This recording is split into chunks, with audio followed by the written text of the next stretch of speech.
right, welcome everybody. Today we have V talking digitally from Australia.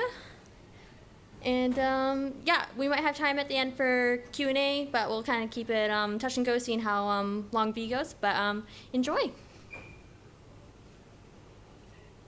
It's a bit weird talking here as an account manager or an operations manager from Code NZ, talking virtually from Australia when I can't be there, but we'll make this work somehow. How are we going? And that's good. So this is called How to Write Applications Good. There's a literary reference in there somewhere because I'm self-indulgent like that. This is a guide to basically prepare applications with your maximum chance of success. It's a pretty meaty presentation, so we'll try and keep everything. If you can try and keep questions and everything out of the chat, because I'm not going to see it. There's a lot of material to get through. And if we can get to it at the end, if not, there will be my Twitter details where I have my obnoxious Twitter account. You can send them to me. I'll happily answer them for you. So the classic about me slide. I do a bunch of stuff all to do with games funding. I used to be an MD of a small firm. There are some ugly photos of me throughout this presentation because I'm like that as well. A little bit of housekeeping. So this talk comes from a place of kindness. It's to help you make the best presentation or best application that you can to present for game funding conditions, and to tell you a little bit about the process and what it looks like from the other side so you can work with us. The other thing that it comes from is a place of kindness towards assessors as well. Assessors are, for people like me, they're just wonderful people who give up their time and come and work through our applications with us on any given funding round. And so this is a lot about how they feel as well, and how you can do your best to leave them with a good impression. I'm prone to real talk, which means that I'm going to tell you exactly how it is from my perspective.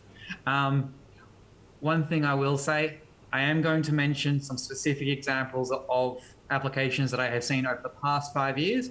I'm not going to tell you who they were, where they're from, even when they were from. I'm not going to give any identification as to who they actually are.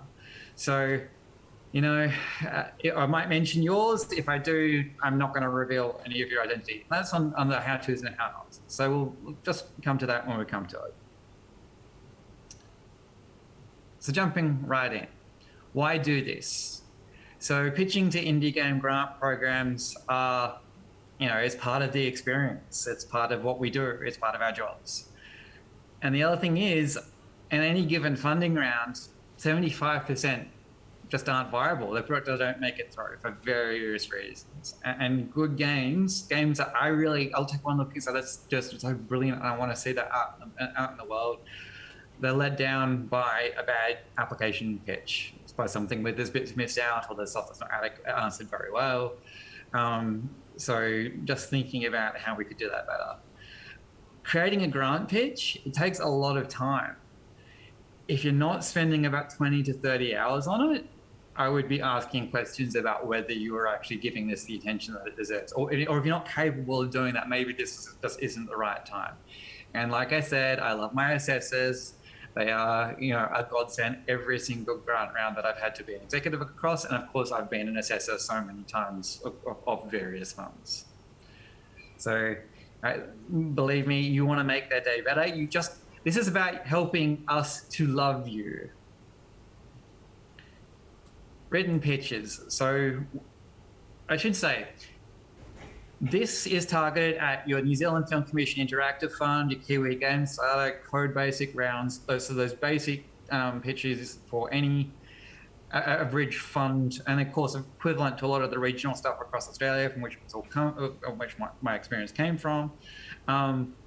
So that's where we're really aiming for this. This is more for commercial indie game pitches rather than art pitches. We'll talk a little bit about that, but and then of course there are transferable skills. This is what they are. So if you've got your phones out, take a photo of this slide here, because this is exactly the nuts and bolts that goes into it. I'm going to say that for a couple of days. I'm not going to go through them because they're written on a screen right there through the wonder of streaming this presentation. But actually, what are they? From a developer's perspective, you're trying to convince us to have the confidence in you that you can deliver the product and take it somewhere. It seems obvious when you say it like that, but it's not what we see a lot of the time. Ideally, you want to make us excited for you. Hey, look, if I really love your game and I'm excited for it, or it might say, hey, this is not a genre that I'm personally interested in, but I can see how it's really going to engage the audience and it's going to be exciting for the people who are really there for it, then I can put myself enough intellectually into that position to go, yeah, no, that's pretty cool. It's going to find its niche.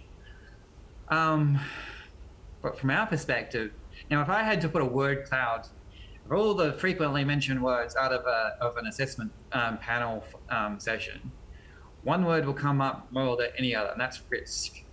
Risk will get mentioned over and over and over with almost every single application that goes through. So we will constantly mention that word. So we are judging the production risk and the risk to our funds because we're giving you money and we don't want to see that money just go nowhere. We want to see what the outcome is at the end of it. And we want to see that you know what you're doing, and we know that you know what you're doing, and you've articulated that well, and it's easy enough for us to come in and go, hey, look, we've got the confidence here to be able to say, hey, look, this is a bit of a no-brainer. They know what they're doing. They've got everything sorted and now down. Or, hey, look, then maybe there are a couple of areas that are still need to be sorted, but we have enough general confidence in what you're doing to hand you the money. I use them as a way of teaching pitching, so like your publisher and platform pitching and putting that package of material together more in a safe environment as well. Like I'd say to someone before, if you're submitting it around and you don't think you're quite ready yet, but you want to get the feedback and you're going to give it a genuine crack anyway, that is actually a legitimate use of our time. And I'm happy to offer feedback, like in code where I run the grant funding side of that. I'm happy to do these feedback sessions with the applicants, regardless of whether you're successful or otherwise. Because that's important. It's your professional development. And if you're going to spend the time investing into putting together a pitch and you aren't successful, you do want to get something back out of it anyway. And the other thing is, I mean, like code any other NZFC, Screen West or SAFC like I've worked for in Australia, everyone has KPIs, everyone has objectives. That's really important to us because we have to go back and show that we're accomplishing what we're setting out to do as well. It's not a one-sided relationship. It's about aligning yourself to make sure that your application is giving us what we need to see, and so we can deliver that back. What applications are not? Here comes the real talk bit. So, and these are common things. Your life story. They're not an internal game design document. The way I describe them is that they're the brochure version of that. You're here to sell the system. Grants are never guaranteed to anyone, regardless of how good you think your product and your application is. It's not a guaranteed process. When it's an objective, or when it goes to a grant funding panel of 3 assessors or 3 or more assessors, and they're all going to have different opinions too. They're not here for funsies, like we have aims. I've just talked about that. We have aims. Brag sheets. I see a lot of people always like where they're talking things up and you sort of are questioning the really? Are they? I don't mean, but like I can be the goblin in the back of your head if you like when you're writing these things. If the answer is V probably wouldn't believe me, I'm happy to be your goblin. You can visualize me going, V's probably not going to believe that. Because I've read a lot of different applications and we can pick it up when someone's over exaggerating what they're actually capable of. They're not the same as pitches from other software sectors, so I don't deliver a 10-slide pitch deck to a game funding grant thing. It's not how it's done. And the one thing they're absolutely not is dishonest under any circumstances. Because the other thing too is the assessors, I mean, they're experts, right? They will smell that. So you've got to be this tall to go on the ride. Think about when you were at an amusement park as a kiddo. To apply for an indie game funding package or grant fund, you're not a first-time developer. So you would have actually made a few games before, even if they're small games. But look, nothing excites me more than when I pull out someone's itch page and it's full of interesting stuff. Okay, well, you're making the first venture into becoming a commercial video game developer. And believe me, if you're applying for a grant at that stage, you have to consider yourself a commercial video game developer. You might be a hobbyist or have experience in another software sector. That's fine. Those have transferable skills across. You will have made small games before. Yeah, we've got that. An important one, but one I see a lot, and I've seen it a lot more, probably I saw it a couple of times in New Zealand, but I've certainly seen it a lot more in Australia. Film and TV, a lot of people come from a film and TV background and think that that instantly translates across into games, and it doesn't. They're very different mediums. Film and TV are linear, games are interactive, regardless of how deep the interactivity is.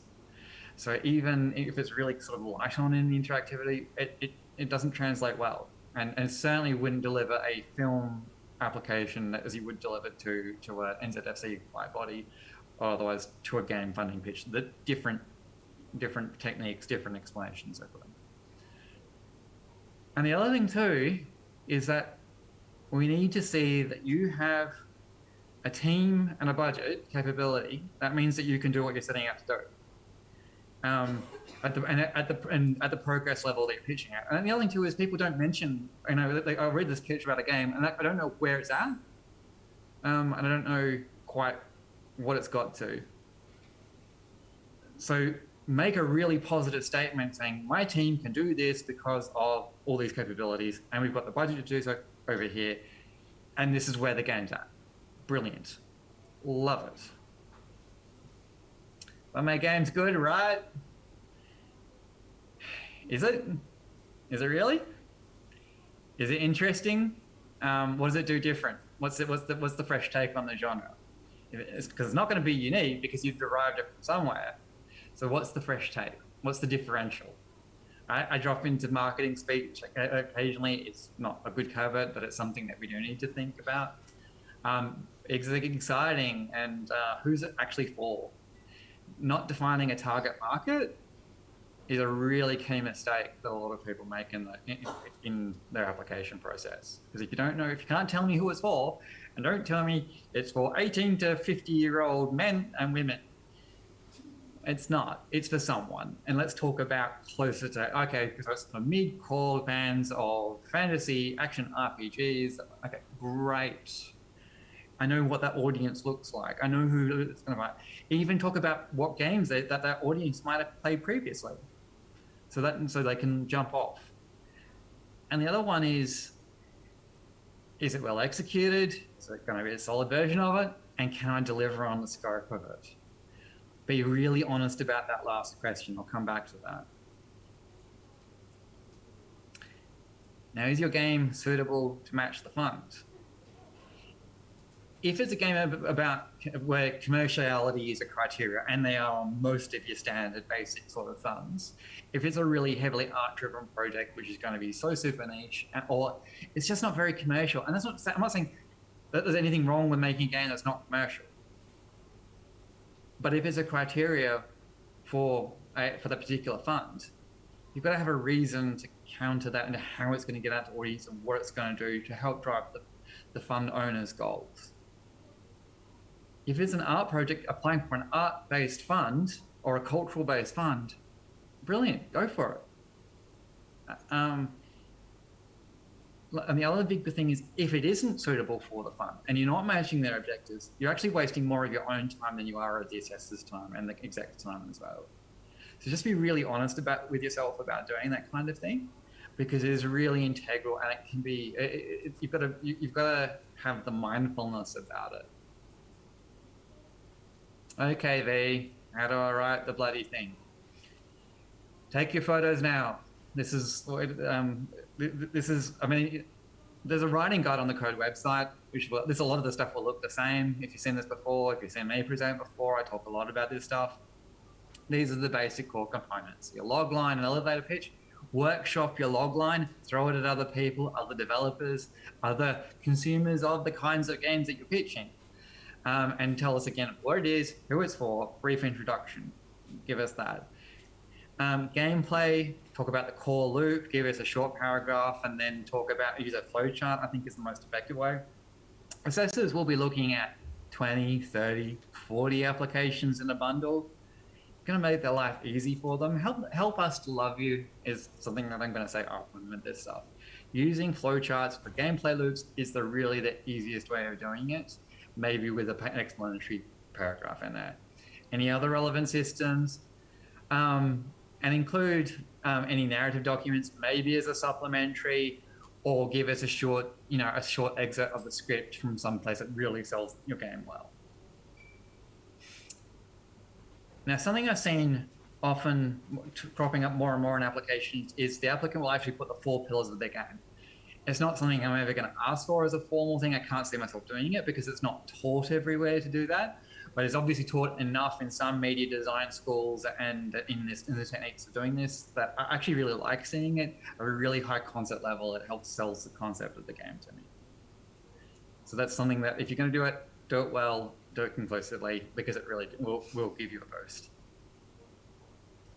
More of the stuff, again, take a photo, brief description of your influences, mood, and aim. This is your art and your animation pipeline. Some screenshots if you got them, some UI shots if you got them. Mock-ups are okay if you aren't there yet. Using screenshots of other games, credit them if you're going to do that. If it's very, very early and those are sorts of the goals that you're trying to hit, make sure you credit those, because otherwise you get into some intellectual property foibles. Don't put in blocky programmer art because it doesn't sell your game at all.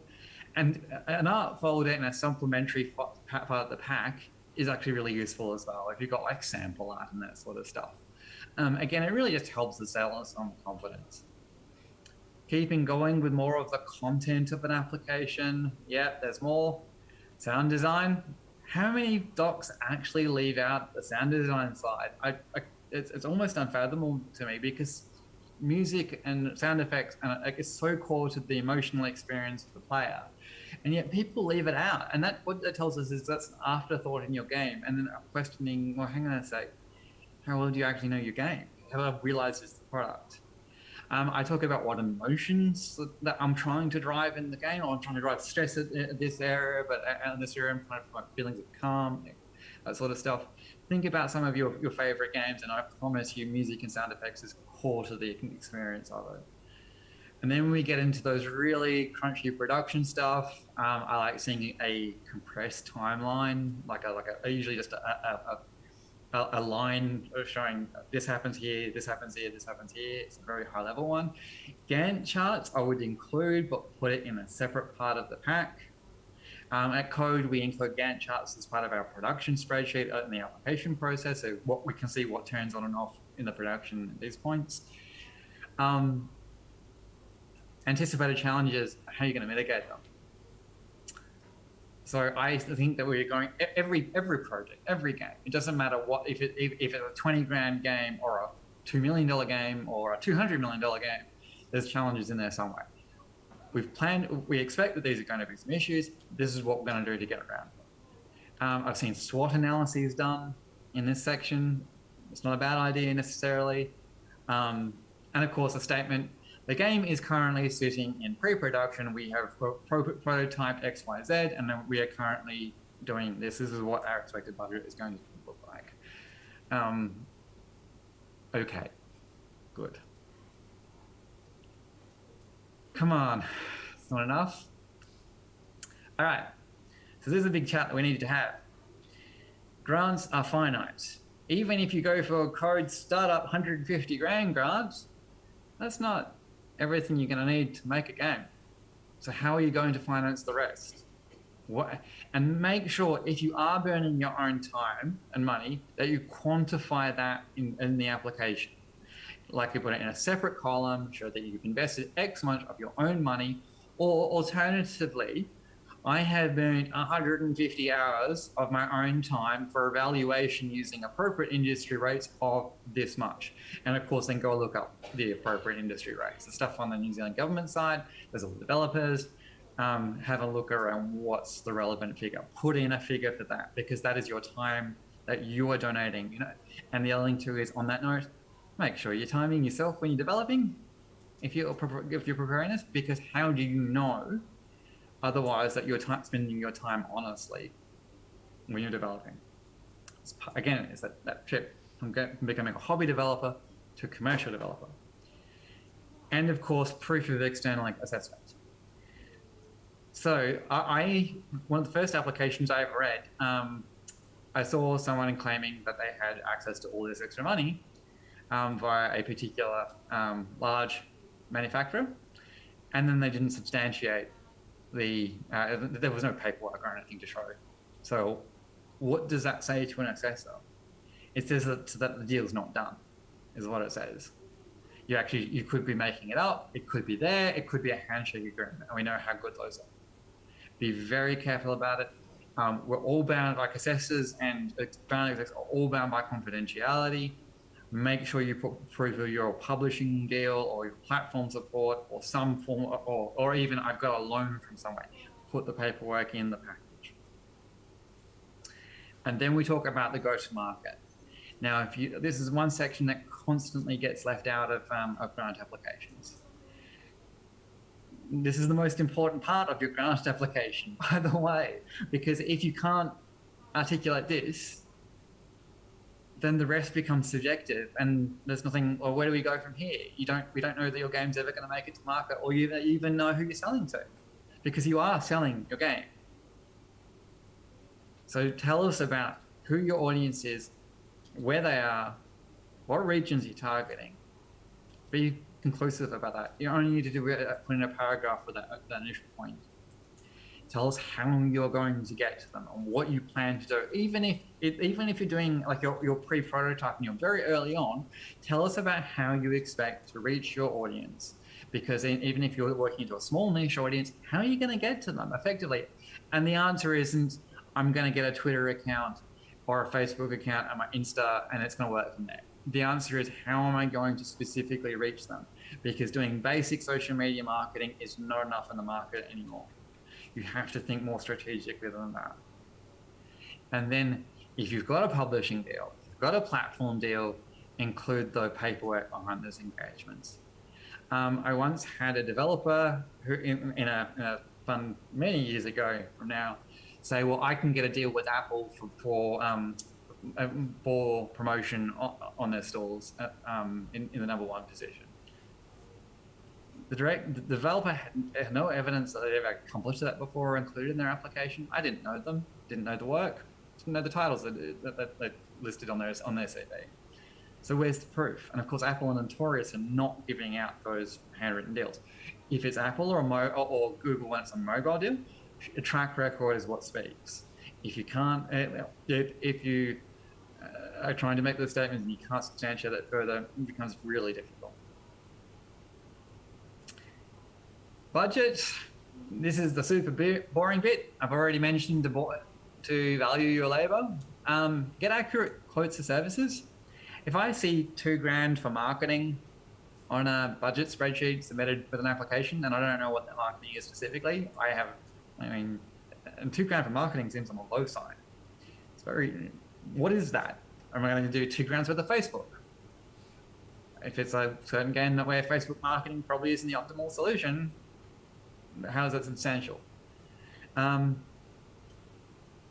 So the easiest way is get quotes, detail those, include all the additional stuff in the pack. Are your timelines realistic? So is your cash flow burn as you make the game, is that realistic? And get someone else to look at that before you submit it. Who are your co-funders? Because of course, you need a way to finish your game. Even if you're building up to a prototype level to pitch to publishers, talk about who you're intending on approaching. If you're a first-time developer, maybe approaching Devolver isn't the best thing. However, we can approach these smaller publishers that work with these genres, X, Y, Z, and we've done our research. Fabulous. Make it super, super clear for us what the money is, what has been spent, what you're going to spend, and where you're going to get the money to finish the game. Pass the grant. Because if you can do that, then that makes it becomes a no-brainer for us from that perspective. And if you show us how you can you intend to get the cash. Anyway, let's have a quick chat about crowdfunding, because I see this a lot again on a lot of applications. So the golden age of Kickstarter was about 8 years ago. It's long since gone. These days, Kickstarter's cost neutral. The amount of times that you're going to spend and investment you need, because you need to make a great video, you need to interact with your audience, you need to throw so much effort behind it. They're almost cost neutral. So I almost say don't do it if you're expecting to raise money out of it, unless you have a super brand name person thing, in which case, why are you applying for a grant? A near miss campaign is not a bad thing because you can come back from that. Successful ones that you've already gone and done and validated are good because it shows that there is at least an appetite, even if it was a small campaign, but you 10 to 15 grand sort of mark. If you're a first-time developer going expecting that you're going to go and raise 300K from crowdfunding is unrealistic. It just doesn't happen that much anymore. Again, unless you have a previous name that's out there with an audience. Because this is a colossal risk. And when I say it, it's almost a deal breaker unless I can see something behind it. If I'm using it for audience engagement and I explain that that's part of my marketing and I'm not expecting to make that much money out of it, that's probably a different thing. I've never seen that in an application, by the way, but we've talked about it, again, with circles where such things are discussed. If it's unsuccessful, you try crowdfunding it, but you can't get through to an audience, you probably want to think about doing a project. It's the audience is you obviously either can't engage or there's just not the appetite for the project. Either way, it's probably a no-go. So what can you do to make these successful? This is the most important slide here. Use diagrams where you can. Make it obviously appropriate use of diagrams. It just helps us when we're reviewing tens of applications over the course of a couple of days. It just helps us, you land those concepts into the mind of the assessor. Keep it clear and concise. Just make it super, I mean, if you have to use point form, use point form. If you want to obviously clearly articulated paragraphs, don't give us these huge walls of text. Details tend to get lost. Write in a third person business style. Don't talk about life story stuff. That tends to come back to that. This is a business document and it should be approached as such. Be really specific about that target market. I've talked about that. Keep it a high level concept. So talking about, again, you're giving us exactly as much information as we need to know, but no extra miscellaneous stuff.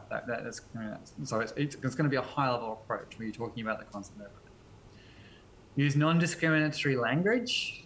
It's a really good idea to get a sensitivity reader or other people to read your application before submission, because we all accidentally make mistakes. It does happen.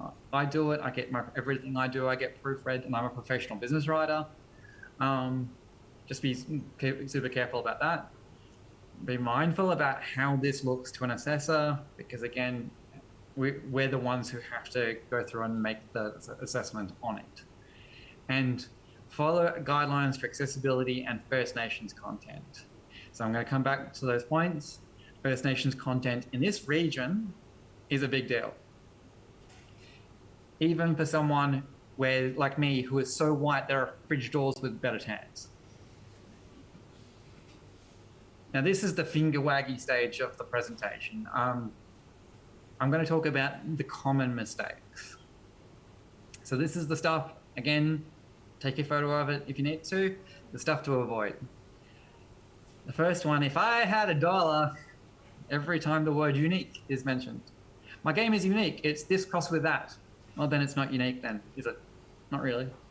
Maybe, I try and use other words, because literally every second application that I pick up has the word, oh, this is a unique. No, it's not. Find another word. Personal letters. We're a young and up-and-coming team of developers. Yeah, so is everyone else. If your game is actually personal, like I've seen it used really well, maybe 2 or 3 times. Where I saw an application once where it was, the game actually came from the developer in a conversation with their parents about identity and later life and how it all fit together. That was beautiful. Don't generally put it in if you're just a young and up-and-coming team, because everybody else is in the same boat. Oversupplying detail. We do not need to see your asset list, your individual task manager, that kind of granular level of detail. It's just, it blows out the size of your application and it actually puts an assessor off. And even worse, key details can get missed because the assessor's head swimming, particularly after reading through a few applications in a row. Tell us what the play experience is. Fantasy games, particularly, everything can get mired in a bit of background, or sci-fi games. Oh, going to the quest to get the sword of Arcadia and take it. Please, just the highlights. If you want to include script and background as a separate document, by all means, not in the core document. I've mentioned about not being an internal GDD and leaving out audio. Those are the given ones. We'll skip past because I've mentioned those. And then some. So I saw last year for several organizations, I assessed like 120 or read through 120 applications for 3 organizations in rapid succession in the last couple of months of last year for Christmas. And there was a lot of, I'm going to make this giant open world RPG. And then you look at the team, and the team hadn't actually made a game. No one on the team had the technical experience or had art pipeline experience, and there was no mention of any formal projects. I can't believe it. I mean, coupled with the fact I've made games before, I was set as EP on an average game size of about 500K per product.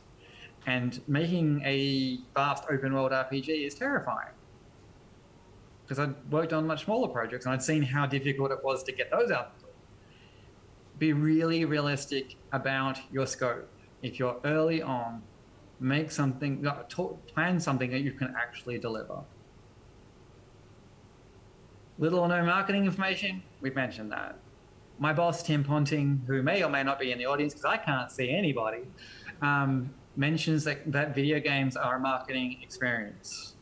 They are from the absolute get-go. And the moment you are taking grant money, they have become, even if it's an art game, you're still trying to get it in front of people's faces. So include that marketing information. For those new to the industry, making some blanket statements about the industry, as we know, when we look around the room at a game developer conference, there's a lot of different looking people about the place. It's not one thing. The audience aren't all the same. The kinds of people aren't all the same. Don't make blanket statements about the industry expecting everyone to be driven by old straight white dudes.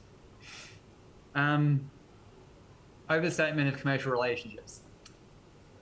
We're a Sony partner. Yeah, it's called a partnership agreement, but are you really a partner? Think about how the power differential plays out in the relationship. Be very specific about what your commercial agreement gets you. Like, being on a platform is no guarantee of success. Make sure that you're stating what you've got. Now, if you've got additional help from the platform, freaking great. Go for it. Detail that in the application specifically about what you have, which storefronts, and which markets, and we will love you for it. And the other one is failures to understand profit adversity, inclusion, cultural sensitivity, and why they're important. I'll come a bit more back to that. I've got a couple of specific examples about where I've stumbled into it. And I mean, this is life's lived experience. And when I've seen some applications on it. Your team. So your wonderful, wonderful team, your comrades in arms. Who's on there? Make sure you put 1-page CVs in there. Try and keep it to a page.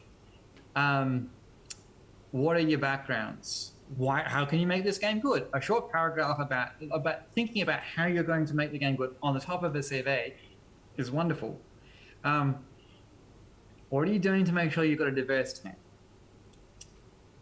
So diversity is really important in creative businesses because we're creative businesses and we want to have different people with different voices around the table because that's how we actually make good products. It's not touchy-feely. It's just how this business operates better. A non-homogeneous team works better, almost universally.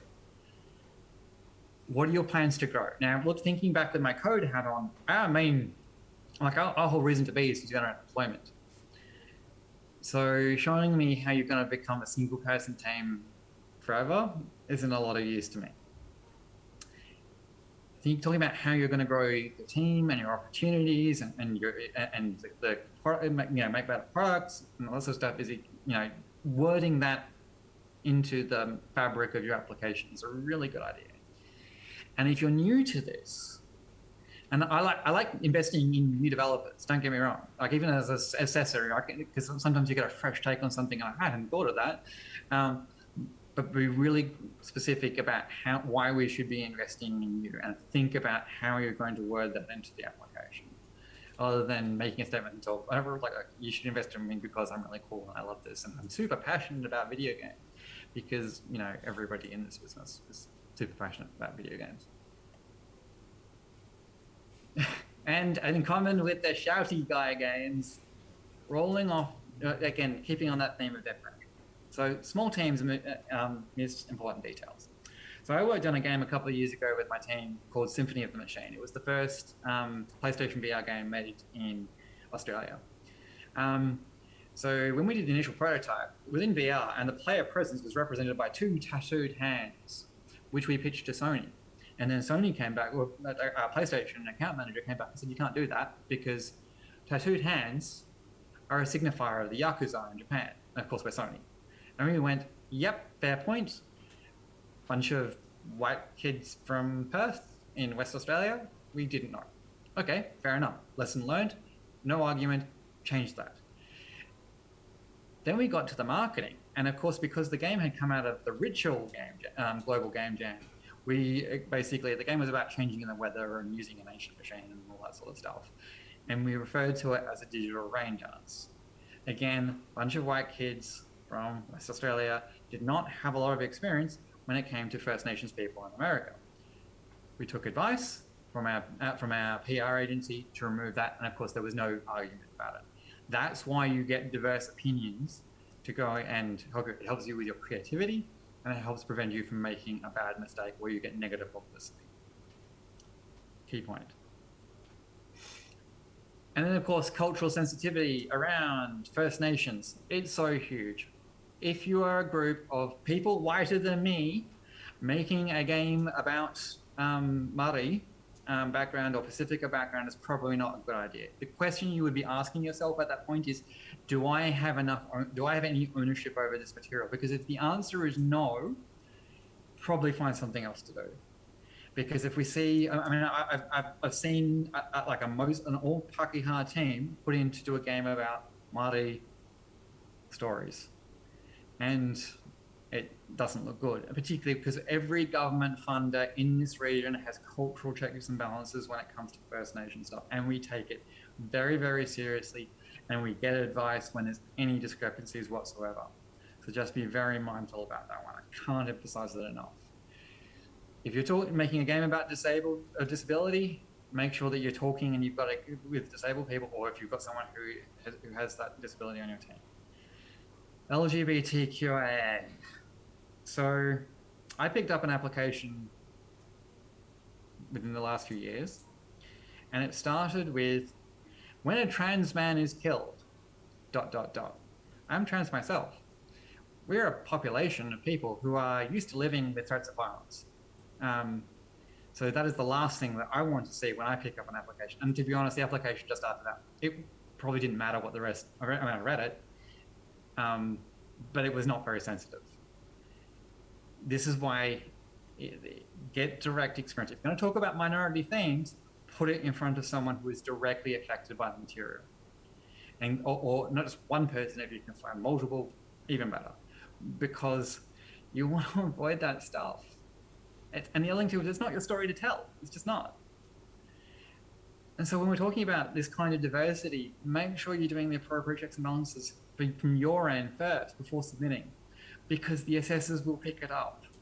And the other thing too is, I deliberately stack panels. I mean, and every grant exec does this. It's not, we stack panels with specifically diverse people in the assessment panel so we can get that range of views. It does get picked up on. We will notice it. Make sure you do your homework in those kinds of applications before submission. we're coming up to a close time. This is my cheeky slide. This is the Australian federal government from a couple of years ago. So barring Minister Ken Wyatt on the right there, they all have a couple of things in common, really. So a couple of very prominent characteristics that are all very the same. Now, if you're telling me that they were all the best person for the job, which I've heard, oh no, we don't worry too much about diversity here. We have the best person for the job. Did these people have the best person for the job? Because they all look kind of the same to me, and I'm in that demographic, more or less. Sure. Demos and supplemental materials, always a good thing to include. Put a 5 to 10 minute demo max in there for your gameplay. I don't have the time as an exec or an assessor to play 60 minutes of gameplay when I'm scooting through 20, 30, 40 applications.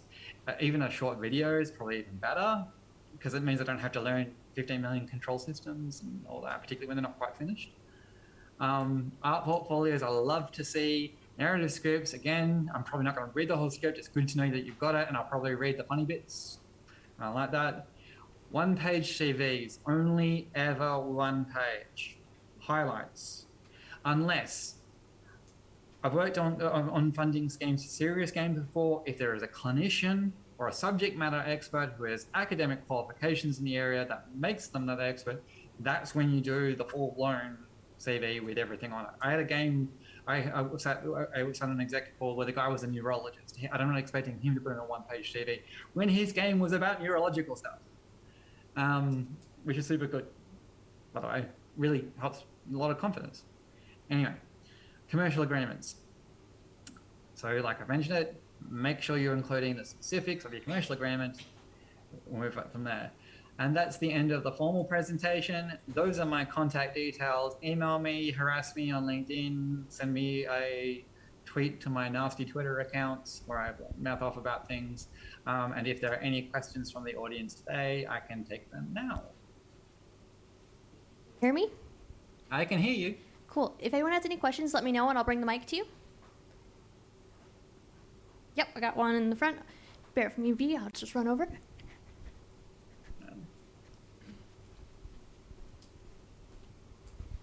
Hi, thanks for the talk, and it was really useful. What I wanted to ask was, what's the kind of ratio between commercial and art funds in New Zealand?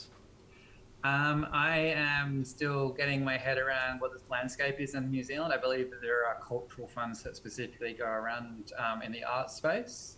The NZFC Interactive Fund, Kiwi Game Starter and Code they all have like commercially kind of flavour in there. But I believe there's some other stuff in more that cultural space. That's as much as specifically as I can give you. If my boss Tim Ponting is around in the audience somewhere, or even at the convention, because I can't see anyone, ask him because he will know more than me. Unfortunately, I'm still trying to get myself to New Zealand. If you all will kindly let me in. Tim gave you a wave. I'm a disembodied head talking to a screen right now, so you know. Any more questions? Oh, yeah.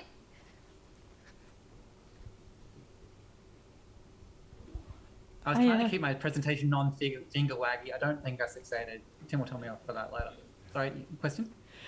Yeah, thanks for the great talk. I was just wondering, how important is it when you're reading applications to see advisors or investors, like their background, if the founding team is missing certain skills? Is that something you look for? If I see an advisor, like if it's for the sake of the argument, you've got a cultural advisor on a team, my heart screams with joy. It's better to see, like, I mean, obviously if it's a Māori themed game, we probably want to see Māori team members. At the bare minimum, I would want to see a cultural advisor included. Same goes for any sort of diverse themes. Investors, it's really good to see if they've got background, because an investor who's got a big network and can help you commercialize is huge. So yeah, please supply that detail if you've got it. The headlines. Do I got any more questions? I'm scanning. Oh, I got one. Give me 1 second, V.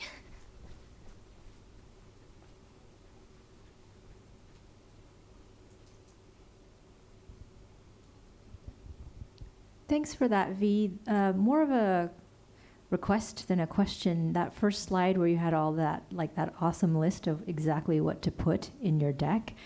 Could you post that on your Twitter account? Yeah, I'll do that. No problem at all. Did you have a question? But the other thing too is code on the code website is a writing guide that was written by me. So actually go to the code website, go about 3/4 down the funding slide, and there's a writing guide in there. That is my definitive guide. That's got even better detail. I'll put that link on my Twitter actually, because that's the better. That's got the summary of everything. Cool. Do I have any more questions? Keeping a lookout. Alrighty, I'm gonna call it there. V, thank you so much for joining us. And I really hope to see you in New Zealand again soon. I'm gonna start swimming. So like if someone wants to come and pick me up, that would be a good thing. I'll get my rowboat and I'll meet you halfway.